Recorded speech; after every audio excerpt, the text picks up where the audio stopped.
Knight here with another special report. We all know sex sells. Dames have been marketing the goods since we first evolved from primates. Some less evolved than others. But the world has hardly seen the likes of the indomitable Sally Rand, who catapulted to international stardom through grit, gumption, and a keen business sense. One of the savviest self-promoters in all of show business. And it's because of Sally's knack for spectacle that the 1933 Chicago World's Fair, a century of progress, was able to turn a profit. But how did this plucky blonde with an infectious spirit and gams for days help turn a lavish $100 million gala into a lucrative enterprise?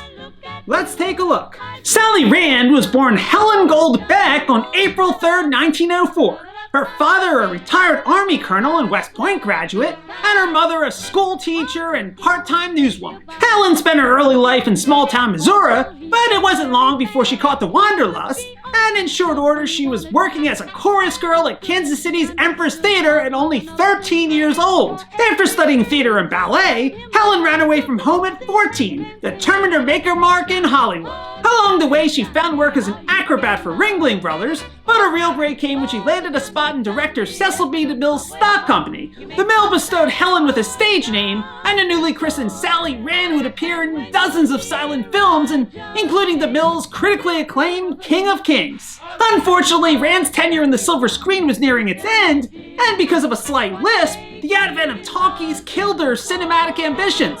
1927's The Jazz Singer effectively sounded the death knell for Sally Rand's career, as it did for countless silent film stars. So the ambitious starlet joined a vaudeville act, and then in 1932 she answered an ad for erotic acts and dancers at the Paramount Club. For her audition, Sally acquired 2 large pink ostrich feather fans, but with little time to prepare a costume, the consummate professional improvised an act she'd heard about, where the dancer performed with only a couple fans and nothing beneath. Sally wriggled around, using her fans to conceal her torso, and in the end she triumphantly raised both high above her head. The act was a hit, and before long, Sally was the club's star attraction. Round about the same time, brothers Rufus and Charles Dawes were set to inaugurate the second Chicago World's Fair, a superb collaborative effort between business luminaries, intellectuals, and politicians, including Charles Dawes himself, who was the vice president under Calvin Coolidge from 1925 to 1929.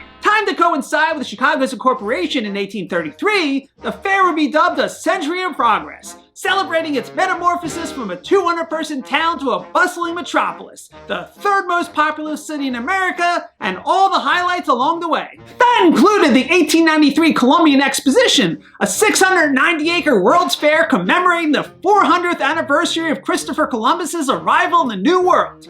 While that event contained material that we consider problematic today, including the fair's namesake, it was a glorious triumph for the city of Chicago, attracting 46 countries and over 27 million visitors regarding the latest technological, cultural, recreational, and edible advancements. Guests were captivated by the original Ferris wheel, a moving walkway, the third rail giving electricity to elevated trains, and an assortment of appetizing firsts, like cream of wheat, juicy fruit gum, Pabst Blue Ribbon, and the Aunt Jemima pancake mix. It was a dazzling celebration of industrial grandeur, American exceptionalism, and the power of imagination. It was by far the broadest and most ambitious of all the world's fairs, and a Century of Progress had to be bigger and grander. So when oil tycoon Rufus Dawes and his brother, the former Vice President Charles Dawes, proposed the Second World's Fair in 1927, they had their work cut out for them. Originally, the fair was meant to revel in the conversion of government and industry, to prove that Chicago was more than just the criminal capital of the world.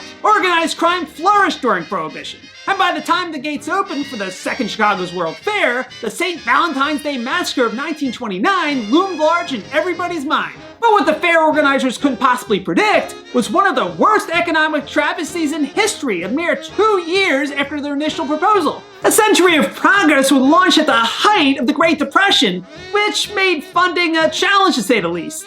But it also fundamentally transformed the nature of the exhibition. Henceforth, it would serve as a beacon of hope, to connect the notions of technological, economic, and social progress to material wealth. With the fair's theme of science finds, industry applies, man conforms, it would celebrate the Second Industrial Revolution and the convergence of science and technology, charting a new course for the future paved by rational thought and man's limitless potential. In 1922, Cambridge professor John B. Berry defined progress as a theory involving a synthesis of all things past and a sense of optimism for the future. That was what fair organizers sought to capture: a light in the darkness, a utopian vision informed by industrial innovation and an emerging consumer class. But all those lofty ideas, all those grand scientific and technological ambitions wouldn't come cheap. By the end of the second season in 1934, total spending by all participants would balloon up to $100 million. In 1930s money,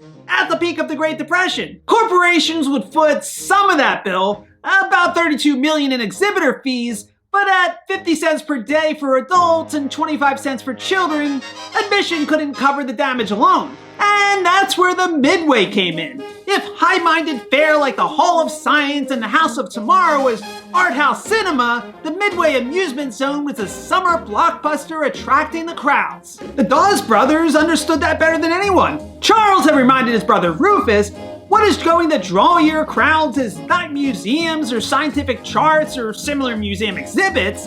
People come to see a show, the great surviving memory of the Chicago World's Fair of 1893 being the Midway. The Midway was home to all manner of carnival attractions, food, souvenirs, and the booze flowed like the Mississippi. Prohibition having ended the year the fair opened, folks beheld curiosities like the Living Wonders Freak Show, the American Indian Village, and the Children's Enchanted Island. And of course, there was the Streets of Paris exhibit, where guests could enjoy seedier entertainment like peep shows and burlesque. Barkers enticed visitors with crude double entendres, while showgirls and dancers cavorted around in various stages of undress. It was there that Sally Rand would make her mark. Already a seasoned pro by the time the fair opened in 1933, Rand knew that the key to marketing herself was being seen by the greatest number of people. So, the former actress, stuntwoman, and dancer planned a publicity stunt to coincide with the opening ceremonies. Rand would crash the event riding a horse, Lady Godiva style, wearing nothing but a white velvet cape, a blonde wig, a floral ankle band, and her winning smile. Rand's stunt was a sensation, and since the crowd already thought she was part of the show, the fair took the only logical step and offered her a job. Rand would perform at the Streets of Paris concession for the princely sum of $90 a week, a generous salary when the average person in 1933 made about $16 a week. When Rand returned from the 1934 season, she'd pocketed an unheard of $1,000 a week, but even that paid huge dividends. Of the 22 million paid admissions, at least 2 million could be attributed to the Streets of Paris alone, and a huge part of that was Sally Rand's show, which she performed up to 16 times per day for a voracious crowd eager to catch a glimpse of the goods, which more often than not was an illusion, with Rand wearing a bodysuit or theatrical cream beneath her pants. At its peak, entrance fees, food, and liquor sales for the Streets of Paris concession reached $100,000 per day, with peep shows making up to $500 per day. But the star attraction was definitely Sally Rand. Rand's act grossed $1.5 million in 1933 alone, and her occasional brush with the law only added to her prestige. On August 4th, 1933, Rand was arrested 4 separate times for indecent exposure, and, no surprise, that week admission revenues for her show topped $79,000. But let's face it, it didn't hurt that Chicago had a long parasitic relationship with organized crime, and in Rand's case, she appeared before a number of sympathetic judges, like the one who opined that the human body is a beautiful thing. Some people would want to put pants on a horse. If a woman wriggles around with a fan, it is not the business of the court. I would be the last person to cast a blotch upon a century of progress. More often than not, the city would deflect responsibility onto local police and fair authorities who usually just look the other way. The Midway and the Streets of Paris especially were big business, with Chicago itself seeing an economic boom. And no one wanted to derail the gravy train. According to Cheryl Gantz in her seminal tome, aptly titled Century of Progress, the 1933 fair attracted 9 million visitors who spent approximately $400 million in hotels, restaurants, theaters, and department stores in Chicago.